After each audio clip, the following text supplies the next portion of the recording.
Assalamualaikum warahmatullahi wabarakatuh. Kami dari kelompok 1 akan mempresentasikan bab pertama, yaitu cerminan dan nilai mulia Asmaul Husna.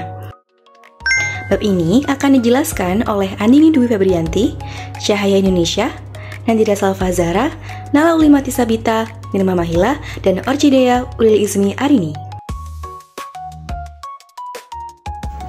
Maha Pemaaf atau Al-Afu. Nama Al-Afu merupakan nama ke-83 dari 99 Asmaul Husna. Kata Al-Afu berarti Allah Maha memaafkan kesalahan hambanya. Pemaafan Allah tidak hanya tertuju pada mereka yang bersalah secara tidak sengaja atau melakukan kesalahan yang tidak diketahui, melainkan pemaafan secara universal diberikan kepada semua hambanya bahkan sebelum mereka meminta maaf. Dari 99 Asmaul Husna, kata Al-Afu terambil dari akar kata yang terdiri dari huruf Ain, Fa, dan Waw. Maknanya yaitu meninggalkan sesuatu dan memintanya. Dalam Al-Quran, kata Al-Afu ditemukan ada 35 kali dengan berbagai bentuk dan makna, dan kata Afu ditemukan 3 kali yang merujuk kepada Allah. Selanjutnya yaitu teladan dari nama baik Al-Afu. Yang pertama, meyakini bahwa Allah memaafkan kesalahan hambanya. Sebagai umat Islam, kita harus meyakini bahwa Allah Subhanahu wa Ta'ala Maha Pengampun dan akan memaafkan semua kesalahan hambanya selama hamba tersebut mau bertaubat dengan sungguh-sungguh. Tidak ada dosa yang terlalu besar untuk diampuni oleh Allah, asalkan disertai penyesalan dan taubat yang tulus. Taubat mencakup kesadaran atas kesalahan, memohon ampun kepada Allah, dan bertekad untuk tidak mengulangi kesalahan yang sama. Oleh karena itu, kita perlu yakin bahwa kesalahan yang telah diiringi dengan taubat pasti telah dimaafkan oleh Allah Subhanahu wa Ta'ala. Yang kedua, perintah untuk menjadi manusia pemaaf dan penutup aib orang lain. Untuk meneladani kata Afu, maka kita harus menjadi seorang pemaaf dan berusaha menutup aib orang lain. Aktivitas sehari-hari dalam dunia nyata maupun dunia maya terkadang membuat kesalahan, baik sengaja maupun tidak sengaja. Oleh karenanya, sikap pemaaf dan penutup aib orang lain harus dibiasakan dalam kehidupan sehari-hari. Maha Pemberi Rezeki atau Ar-Razak. Nama Ar-Razak merupakan nama ke-18 dari 99 Asmaul Husna. Kata Ar-Razak terambil dari akar kata Ra, Za, dan Qaf, berarti rezeki atau penghidupan. Dalam KBBI, rezeki berarti sesuatu yang dipakai untuk memelihara kehidupan, dapat berupa makanan, nafkah, dan hal-hal lain. Imam Ghazali menjelaskan kata Ar-Razak adalah Dia, Allah yang menciptakan rezeki dan menciptakan yang memberi rezeki, serta Dia, Allah pula yang mengantarnya kepada mereka dan menciptakan sebab-sebab sehingga mereka dapat menikmatinya. Selanjutnya, teladan dari nama baik Ar-Razak. 1. Meyakini bahwa Allah menjamin rezeki setiap makhluknya serta berusaha mendapatkan rezeki. Sebagai makhluk Allah, kita harus meyakini bahwa Allah telah menjamin rezeki makhluk-makhluknya. Tidak ada makhluknya yang dibiarkan terlunta-lunta kecuali karena perbuatan pengerusakan dari makhluknya sendiri. Allah menjamin rezeki makhluknya dengan menjadikan bumi ini sebagai bagian dari rezekinya. Allah menjadikan bumi ini kaya akan sumber daya alam yang dapat dikelola oleh manusia. 2. Saling berbagi rezeki kepada makhluk lain. Sebagian dari cerminan nilai Ar-Razak dalam kehidupan di dunia ialah dengan senang hati membagikan rezeki dari Allah kepada setiap makhluknya. Sikap membagikan rezeki kepada setiap makhluk Allah merupakan wujud dari perantara sampainya rezeki Allah. Dalam membagikan rezeki, kita tidak diperkenankan untuk menyertainya dengan perbuatan maupun perkataan yang menyakiti hati. Perbuatan dan perkataan yang menyakiti hati akan melemahkan silaturahmi. Lebih baik berbuat dan berkata baik daripada membagikan rezeki dengan perbuatan dan perkataan yang buruk. Maha Penguasa atau Al-Malik. Nama Al-Malik merupakan nama ke-18 dari 99 Al-Asma Al-Husna. Kata Al-Malik secara umum diartikan raja atau penguasa.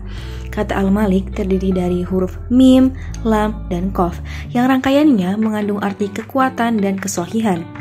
Imam Al-Ghazali menjelaskan, arti Al-Malik ialah Dia yang tidak butuh pada sesuatu dan Dia adalah yang dibutuhkan.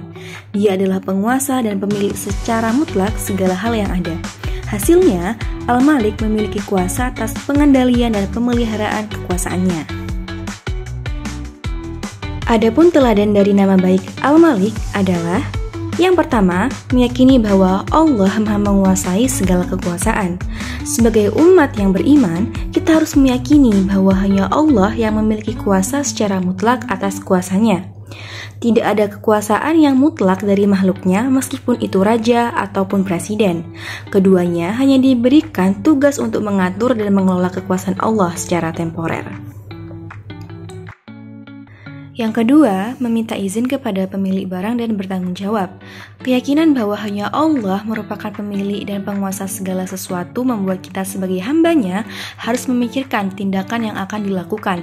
Kita hidup di bumi miliknya, itulah alasan kita untuk tak patut sewenang-wenang terhadap buminya. Kita harus meminta izin kepadanya dalam segala tindakan kita. Selain meminta izin kepada Allah, manusia diminta bertanggung jawab atas segala hal yang mereka lakukan, lebih-lebih kepada orang yang dianugerahi kerajaannya, yakni dunia. Selanjutnya, Maha Mencukupi dan Maha Pembuat Perhitungan atau Al-Hasib. Nama Al-Hasib merupakan nama ke-41 dari 99 Al-Asma'ul Husna. Kata Al-Hasib berakar kata dari huruf Ha, Sin, dan Ba, mempunyai arti menghitung dan mencukupkan. Imam Al-Ghazali menjelaskan bahwa Al-Hasib merupakan Dia yang mencukupi siapa yang mengandalkannya. Sifat ini tidak disandang kecuali Allah sendiri, karena Allah sajalah yang dapat mencukupi dan diandalkan oleh semua makhluk. Teladan dari nama baik Al-Hasib. Yang pertama, meyakini bahwa hanya Allah yang memberi kecukupan dan membuat perhitungan. Sebagai umat Islam, kita diharuskan untuk mempercayai bahwa Allah Maha mencukupi setiap makhluknya, karena setiap makhluknya butuh kepada Allah secara sadar maupun tidak sadar. Maka mereka pun merasa tercukupkan dengan adanya Allah semata. Yang kedua, mengevaluasi diri secara konsisten. Seorang yang mengimami Al-Hasib akan menjadikan Allah sebagai satu-satunya tujuan.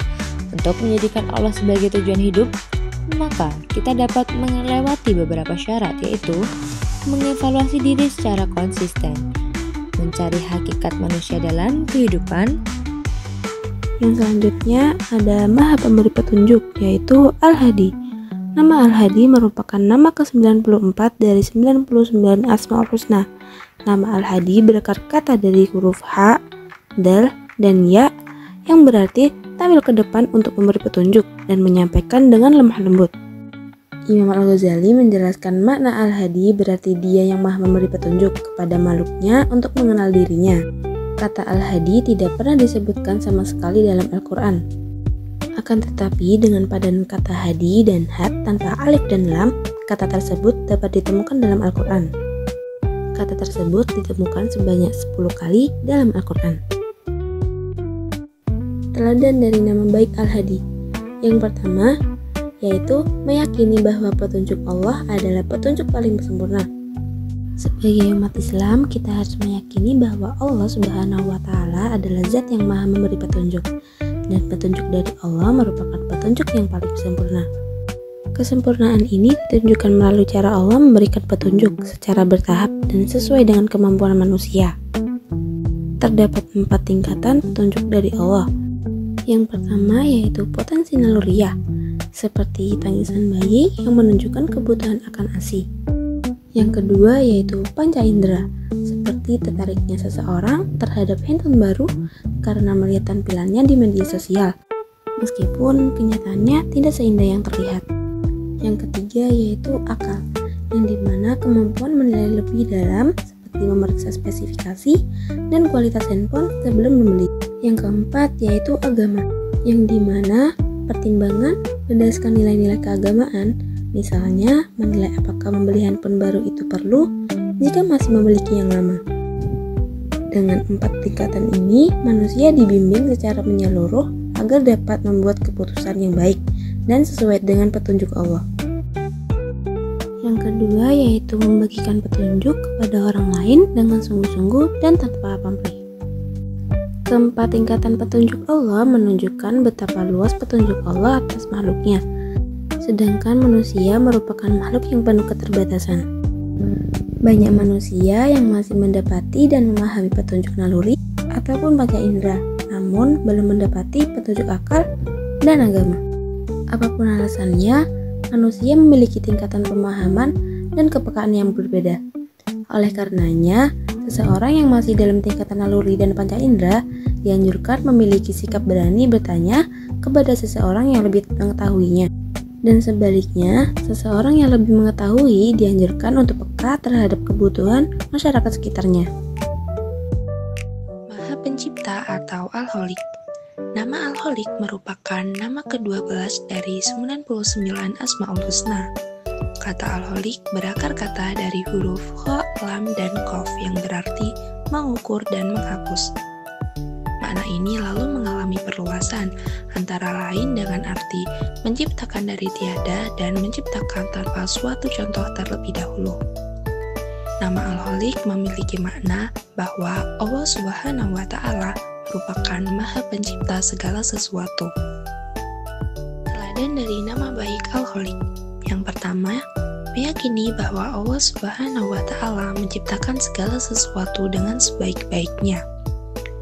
Sebagai umat Islam, kita harus meyakini bahwa Allah Subhanahu wa Ta'ala menciptakan segala sesuatu dengan sebaik-baiknya.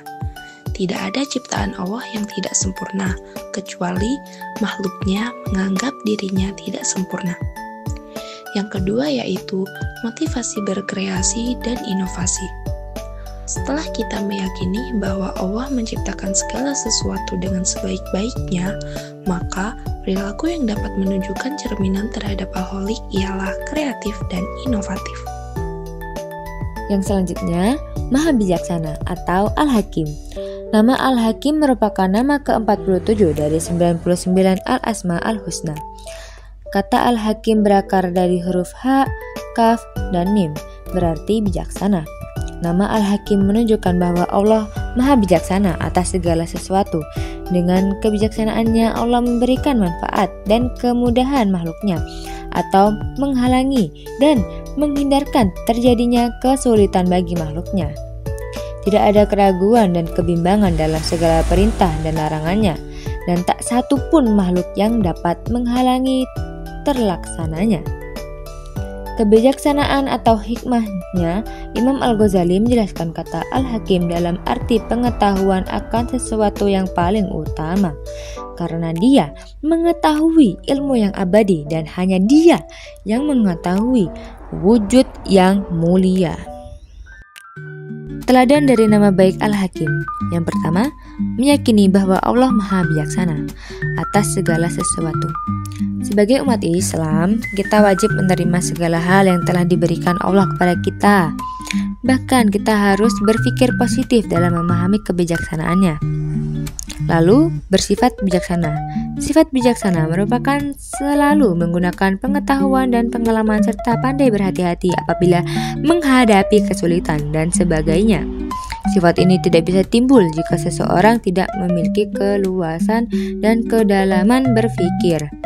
Oleh karenanya, untuk menunjukkan cerminan pada kata Al-Hakim, kita harus profesional pada cabang ilmu pengetahuan tertentu, lalu menginteraksikan cabang ilmu satu dengan yang lain.